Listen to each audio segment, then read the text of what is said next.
The journal, the journal I will be going over today is How Language and Event Recall Can Shape Memory for Time. The authors are Yaki Wang and Sylvia P. Gennari from the Department of Psychology at the University of York in the United Kingdom. So what is this journal about? It asks the question, how does one remember how long a memory they had actually lasted? Um, so one way is mental pictures. We're able to replay the action of the event in our head. So this is the ability of our brain to pretty much form a mental movie, and that is how we are able to recall things from our memory. Another way is language, and that's how we describe the actions that took place in the memory. For example, you could describe something as walking, which is perceived as slow, which may make someone think that the event lasted a long time, and then vice versa. If the action is described as running, which is fast, someone might recall the action to be a shorter duration of time. And then they talk about time and how memories do not usually represent accurate time frames. And this is because we are not constantly looking at a clock to see when actions happen. Um,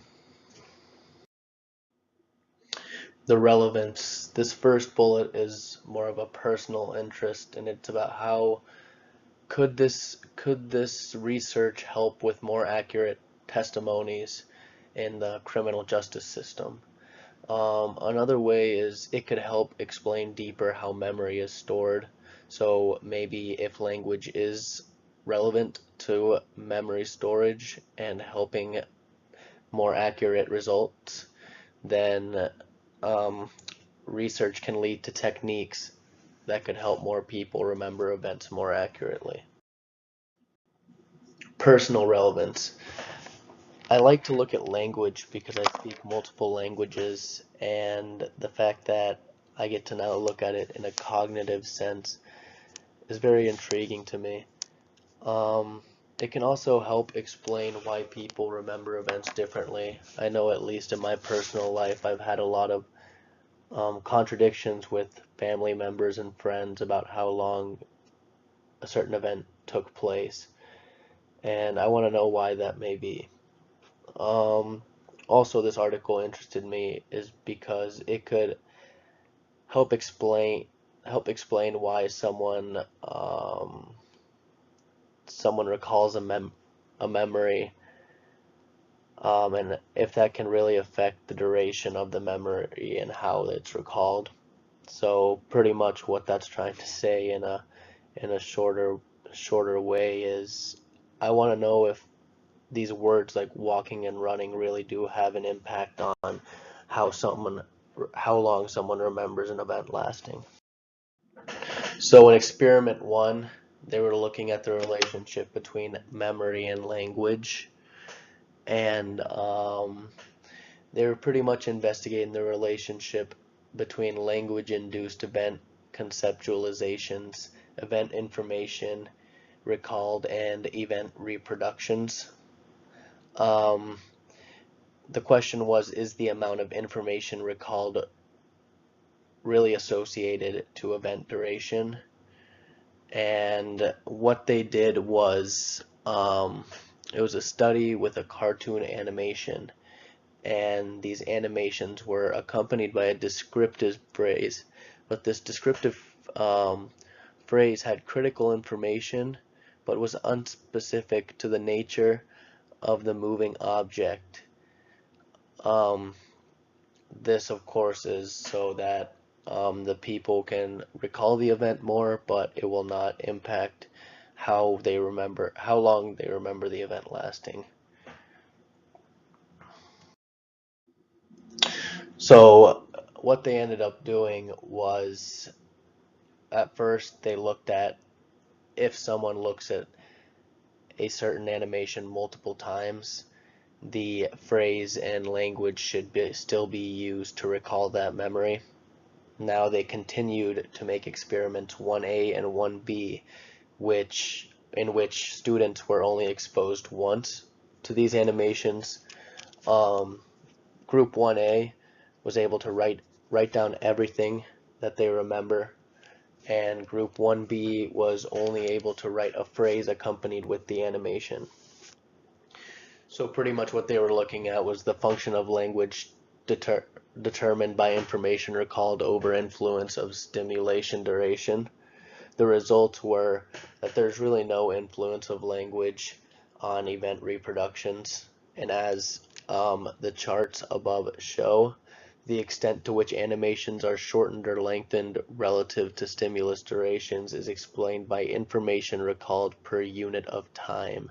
So instead of the words or phrases that they actually used, the amount of information that they remembered was what helped the psychologists that ran this study know how long the person thought the event took place. In experiment 2, so to further explain this journal article, they used experiment 1 and parts of every experiment to go on and do the next experiment. So in this one, they tested if there's an interaction between stimulus duration and exposure. So pretty much it is if someone remembers a lot of details from a certain event, they tend to reproduce way too much information, which leads to remembering that the event may have taken a lot longer. And if the person does not really remember the event that well, then they are very likely to under reproduce information. In this study as well, they found that language has no effect, but the amount of information that the person actually could recall from their memory was the lead factor. In experiment 3, they looked at event reproductions cued by language. So they used linguistic phrases as retrieval cues for the people to be able to better remember the situation. In the experiment, they had an animation, and the animation was associated to a certain phrase that the psychologists that were running the study chose. There were no cue frames for them to look at after when they were trying to recall, just cue phrases. The results were that most people were able to accurately provide additional details, like what may have been at the location at that time, or the different colors they may have seen, or different objective things.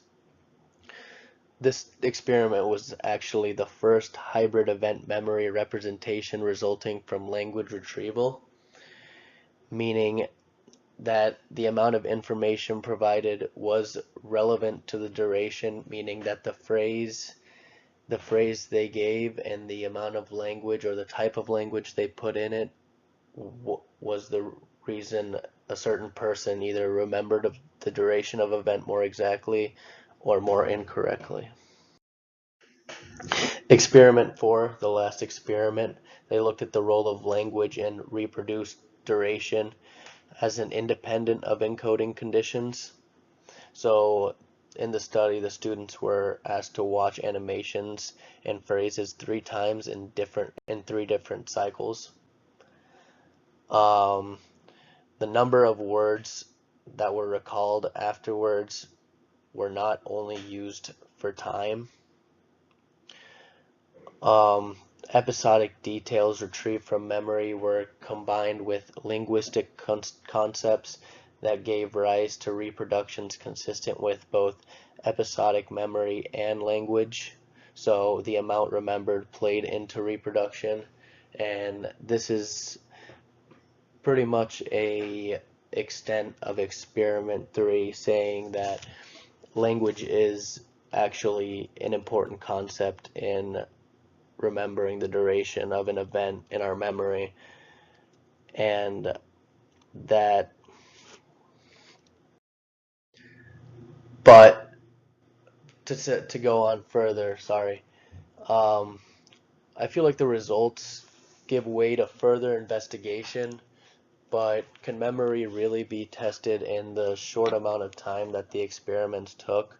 So I understand that the experimenters may have been working on um, a time restraint, but what I'd like to know more about is like personal memories, maybe from childhood, and how well an adult is able to recall those events and not just something they looked at a computer screen before doing a distraction task. Um, I also would have liked to see more talk about memory and maybe different types of memory. This what I'm trying to say here is maybe if it say you were running and you were trying to remember how long the running lasted, and maybe this was not one of your best runs or this was one of your best runs, can that give way to more reasons why people might incorrectly recall the duration of an event? And also, I think there's a big difference between animations and real world events. I understand that in experiment 2 at least, they were using um, track and field events as the animations, but it's easier for us to recall something when we know that we have to remember it later than something that might have happened in our real world and one of our friends or family members maybe brings it up at the dinner table. So real world implications, kind of going off my critiques. I feel like we can use these techniques, or we can make techniques to use language to strengthen our memory.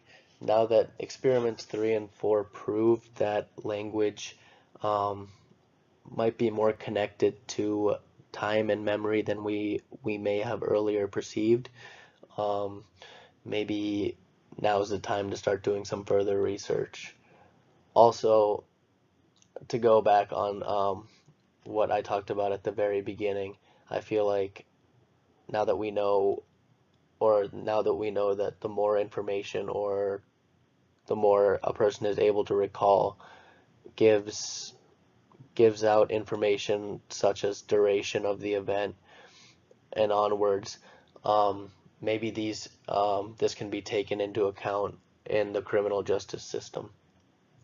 Also, we can use these techniques or the research to improve everyday tasks. Maybe we can find ways to make phrases in our heads about how long a certain action takes us. And that way, if we are running in a time constraint or need to do multiple things in one day, we can plan ahead and know the exact time or around the amount of time that it will take us to complete that task. My references, this was taken from the journal Cognitive Psychology. It was journal number 108. Thank you for listening to my presentation, and I hope you learned about how language and event recall can shape memory for time.